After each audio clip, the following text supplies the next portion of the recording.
అదరగొట్టే కారం రంగు రుచి ఆచి కారం పొడి. చేవెళ్ల బస్సు ప్రమాద ఘటనలో క్షతగాతులైన తీవ్ర గాయాలైన వాటిని పట్నం మహేందర్ రెడ్డి ఆసుపత్రికి తరలించారు. అక్కడ మరికొంతమంది కూడా చికిత్స అందుతుంది.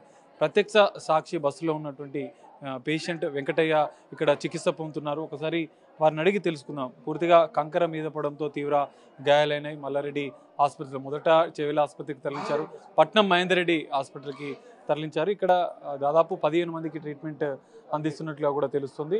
ఒకసారి అసలు ఏం జరిగింది అనేది ఒకసారి ఆయన అడిగే ప్రయత్నం చేద్దాం మనం. మేము డైలీ అంటే 2 రోజులకు ఒకసారి డ్యూటీ హైదరాబాద్ డ్యూటీ పోతాం సార్. పట్నం మహేంద్ర దగ్గర డ్యూటీ నాకు డ్రైవర్, పట్నం మహేంద్ర దగ్గర డ్రైవర్గా డ్యూటీ చేస్తా. ఇంచుమించు 6:20కి బస్ ఎక్కాము సార్. తండూరు డిపో బస్సు నిల్చున్నాం. ఒక 60-65 మంది ఉన్నారు. నేను వికారాబాద్ ఎక్కాను సార్. బస్సు ఎక్కాము, ఫుల్ పబ్లిక్ ఉన్నారు.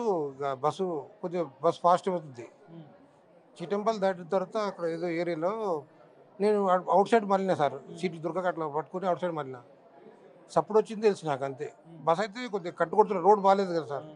ఇట్లా కొద్దిగా కట్టుకుంటూ పోతున్నాం. బస్సు సౌండ్ వచ్చింది మొత్తం కంకర వితిన్ సెకండ్లో మొత్తం ఈ వరకు కంకర మొత్తం నిండిపోయింది. సగం వరకు వచ్చేసి సార్. ఎక్కడ లెవెల్కి రాలేదు. ఈ తల ఇంజూరీ అయింది సార్. ఇది ఇక లేడీస్ అందరూ చాలామంది డ్రైవర్ సైడ్ ఉన్న మొత్తం ఇంచుమించు అందరూ చనిపోయింటారు సార్. నాకు తెలిసి మొత్తం కంగారు మొత్తం వాళ్ళ మీద పడిపోయింది. మొత్తం ట్రిప్ మొత్తం. నాకు ఈ కాళ్ళ వరకు నొప్పినాయి సార్. ఈ కాళ్ళు కొద్దిగా లేపనిస్తలేదు. ఏమైందో ఎక్స్రేట్ తీశారు, ఎంఐఆర్ తీస్తున్నారు.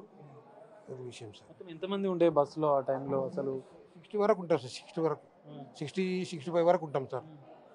ఫుల్ సీట్ కూర్చున్నాక మళ్ళీ 10-15 మంది నిల్చున్నాం సార్.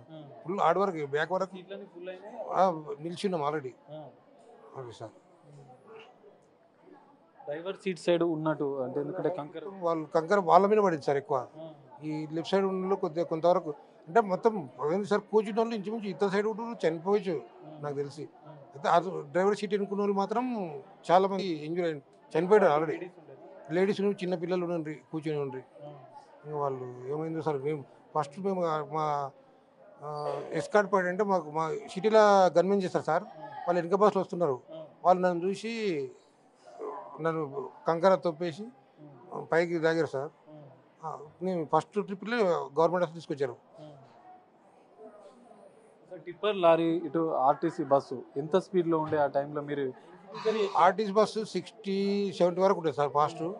టిప్పర్ ఏదో నాకు తెలియదు, ఎందుకంటే నేను బయట అవుట్ సైడ్ మళ్ళీ కాబట్టి టిప్పర్ ఫాస్ట్ వచ్చింది నాకు తెలియదు సార్. నేను చూడలేదు అవుట్ సైడ్ మళ్ళీ, గమనించలేదు. నేను క్యాజువల్గా బయట చూసుకుంటూ పోతున్నాం సార్ అంతే. అది నిల్చొని ఉన్నా, సీట్లు లేవు, ఫుల్ ఉంది బస్సు. కూర్చొని నిల్చొని 10-15 మంది ఉన్నారు. ఫుల్ ఉంది బస్సు మొత్తం. ప్రమాదం జరగగానే అసలు బస్సు లోపల ఎట్లుండే పరిస్థితి? మొత్తం అసలు బస్సు మొత్తం కంకర ఉంది సార్. ఈ సైడ్లో ఒక 3-4 ఈ వరకు కంకర పడి ఉంది. ఒక అమ్మాయి, ఇద్దరు లేడీసు, నేను. ఈ మొత్తం కంకర మొత్తం నిండిపోయింది సార్ బస్ మొత్తం. అంటే ఎక్కడికి పబ్లిక్ వచ్చేసి కొద్దిగా కంకర అరేకులతో కంకర తీసి మమ్మల్ని లాగారు. కంకర దొబ్బేసాం సార్. కంకర బయటికి తీసాము. నా పక్కన ఒక ముస్లాం ఉండే, ఆమె మొత్తం మునిగిపోయింది. నేను చేత్తో ఇట్లా తీశాను. తీసేవరకు ఇట్లా ఆమె నేను కట్టుకుని నిండా పట్టు పీకే వరకు ఆమె ఆల్రెడీ చనిపోయింది సార్. ఆమె నేను కంకర దుబ్బాను. నేను ఉన్నాగానే కంకర ఆమె ఆమె మునిగిపోయింది సార్. తల కనపడతలేదు. కంకర దుబ్బేసి గుంజని ఇట్లా కంక మొత్తం పడిపోయింది. తీసే వరకు ఆమె చనిపోయింది సార్.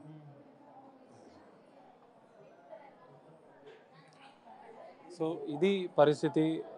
కంకర టిప్పర్ లోడ్లో ఉన్నటువంటి కంకర పూర్తిగా మీద పడిపోయింది. తన కాళ్ళు కూడా కొంత గాయాలైన పరిస్థితి. సో తెల్లవారుజామున వికారాబాద్లో బస్సు ఎక్కినటువంటి వెంకటయ్య ప్రాణాలతో బయటపడ్డారు. సగం వరకు కంకర కూరుకుపోగా స్థానికులు వచ్చి తనను కాపాడారు. తను కూడా కొంతమందిని కాపాడే ప్రయత్నం చేశాను, కానీ కంకర పూర్తిగా వారి మీద పడడంతో వారు మృతి చెందినట్లు కూడా ప్రత్యక్ష సాక్షి బస్సులో ఉన్నటువంటి వ్యక్తి వెంకటయ్య చెప్తున్న పరిస్థితి. కెమెరామెన్ వేణుతో కలిసి సాగర్, బిగ్ టీవీ, చేవెళ్ల నుండి.